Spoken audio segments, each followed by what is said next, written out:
Ain't that the truth? All right, guys, we are coming down to the end of the show, and you know what that means. It's time for us to get that goddamn grain.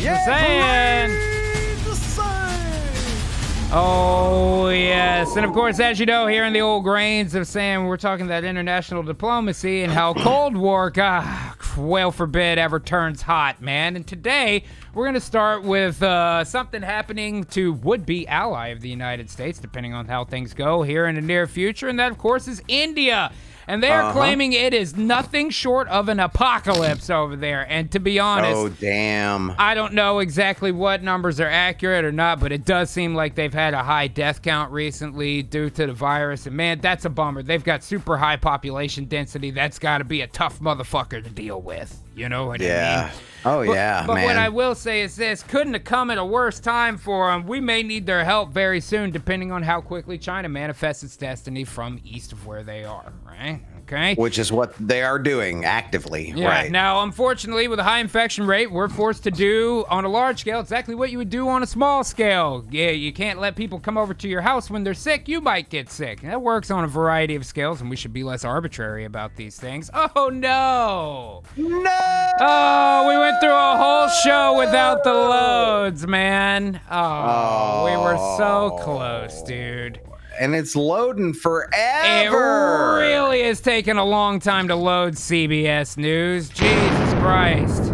No. Take your time. Yeah, no. You're Here we go. Your schedule, CBS. Yeah, goddamn. Well, the point is, it was just an article about how now the United States is going to have to restrict travel from India for right now, right? Super high infection rate. And again, now there's a lot of people out there pissing and moaning, going, oh my God, it's xenophobic. No, wait a minute. If you had some other legitimate reason, like it's not as bad as they're saying it is, and I need to travel to India for business, that I'm willing to listen to. But telling me that, fucking not letting a sick person come to your house is somehow some kind of deeply seated racial fear of that person or nationalistic fear of that person, I would say that that's a vast overstatement of what's likely happening. And let's not forget that we do want India as a fucking ally in the near future. We got new friends in the region, including Japan and Australia. Australia bans return of residents and citizens from India.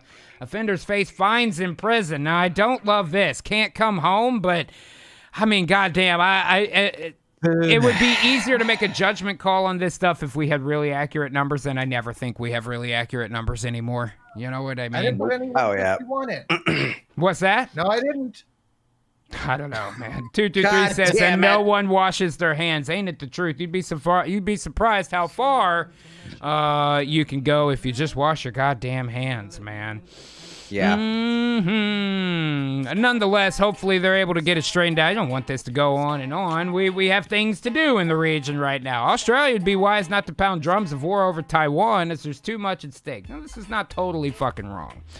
Australia is not the biggest military in the world. They are allies to the United States. It says it right here. Boop. We gave them some planes last year. Y'all might remember. So, okay, I'm good with all of that. But as far as too much is at stake, it's not that I think that Australia should not join in the war effort if and when it becomes time to do that. But, I mean, right when, India definitely can't help us, and right when China is really talking tons of shit about what's going to happen with Taiwan, dude, we can't go to hot war right now. This is not a good time for it. Don't love it. I don't love it, man. I really don't. It's a little rough, G. Little bit rough. And again, it's hard to get accurate information sometimes too, man. That's why we watch the Fried Power Hour. But the point is shit like that never happens when you're prepared, though. It's fair. China's growing military confidence puts Taiwan at risk. That's true. Now, let's not forget that China has still got +4 production on every turn. They are building up their fucking war machine right now. Every single day as we speak. It's the middle of the day over there right now. They're doing it right now, Yeah. And they continue to warn Taiwan in an effort to try to flush out the Americans and get into some kind of naval battle in the South China Sea, particularly right now since India can't join in the fucking fight. That is a problem. But the thing is, I still feel like China very much shoots themselves in the foot a lot of times. There's only so far you're going to be able to push people and still get what you want. China orders Tencent and other big tech firms to curb their finance businesses. Now, wait a minute. Ooh, I what? get that antitrust can sometimes be a thing, and I go back and forth on that because I don't love the idea of limiting how big a business can grow, but I do understand the point of antitrust and stuff like that. However, Right. this is not that. This is just them saying, we don't like capitalism, you made too much money, and now they've ordered them to shut it the fuck down, dude. It's Alibaba 2.0. It is. It's not great. Not great, dude. And great you know at what all, China man. loves to do? They love to warn. China warns large tech firms as industry faces rising oversight. So the equivalent of the federal government over there, CCP, Xi Jinping and the Beijing Bling, they're now over there reaching their hands into the free market even more so than they were before. That already is obviously a huge problem in a communism-ran country. But to further that hand in the pot, so to speak, is only going to create new problems for them. And the people in little China, and fake China are getting pretty tired of being leaned on for all of this stuff. New polls show 60% of Hong Kong youth aged 15 to 30 want to leave if they can. And I tell you, man, from one capitalist to another, we're happy to trade. We will be happy to trade, man. I would agree. Capitalism and democracy, yeah, we're into that over here too. You want some extra communists? We really don't need them here in the United States. We don't need them here. Yeah, let's just go ahead and send them over there. We fought some wars about this. We're pretty sure. Yeah. Yeah. Oh yeah, man. So I don't know. I hate to see it though, dude. Hong Kong, Taiwan really don't deserve the fucking treatment that they're getting from mainland China. It's really not their fucking fault or problem, dude. Right. Mm-hmm.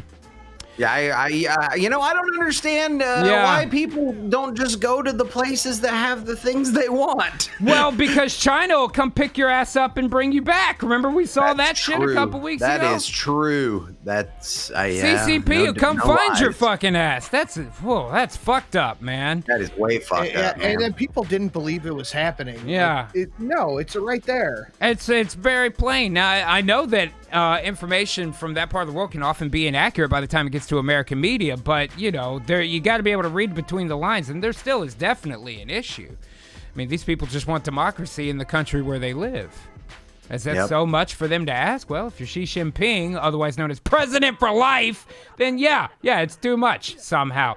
So, while China is fucking with all of these countries with their manifest destiny, and while they're fucking with their own people, as per usual these days, in addition to that, they got their right-hand little bitches out there continuing to put pressure on the United States, because again, they're looking for that fucking naval battle in the South China Sea. Iranian ships swarm U.S. Coast Guard vessels in unsafe maneuvers.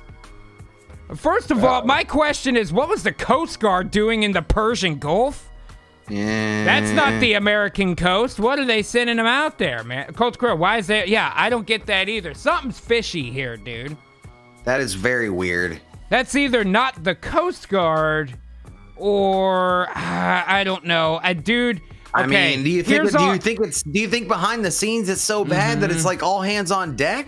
No, I think that I hate to say this, but America does not have the best track record with not creating false flag attacks to incite war. We kind of we've done that. We've done that several times. Comes to mind. Yeah, I mean, was this ship called Lusitania 2? What's happening with that, blame man? the main on Spain, man. Yeah.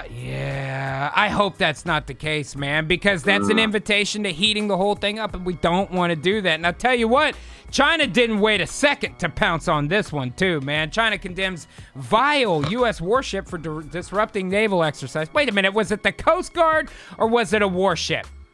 What's it gonna be, man? Also, I feel like people throw around this word vile a fucking lot these days. Right. Mm-hmm. You know? Yeah, it's another one on the pile of words that stop meaning anything. Yeah, it's oversaturated. Now it's lost its fucking meaning, dude. So all of this happens, and again, like we were talking about earlier, China's main bosom buddy these days, Russia, they're basically following in the footprints. They've been doing the Manifest Destiny thing. They're doing the trading with Iran thing.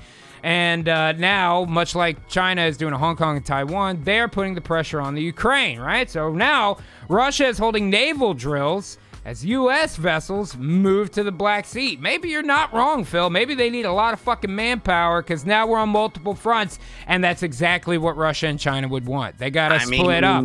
They got to split up right now, bro. You know? A little bit of evidence that might be the case, man. Shit's about to hit the fan.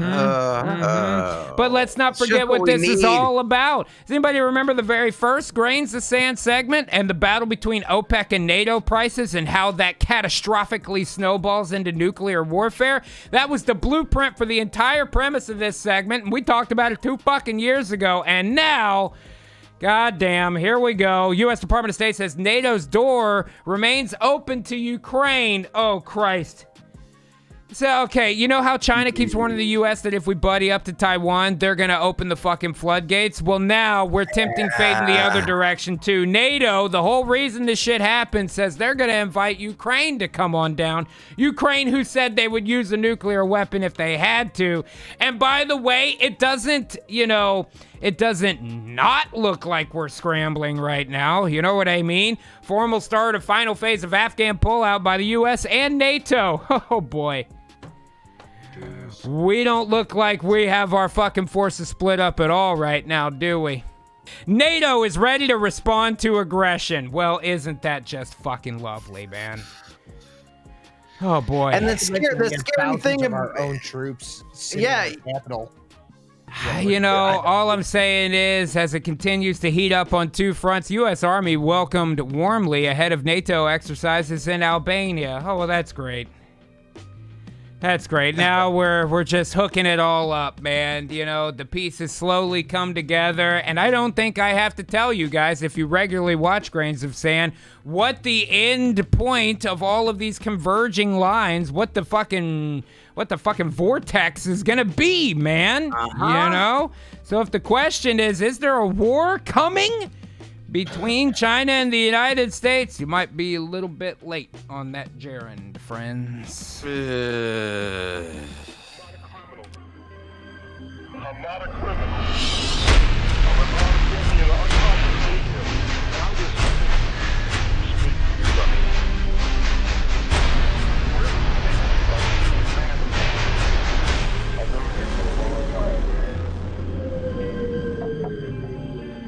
And I know about your penchant for spying on me.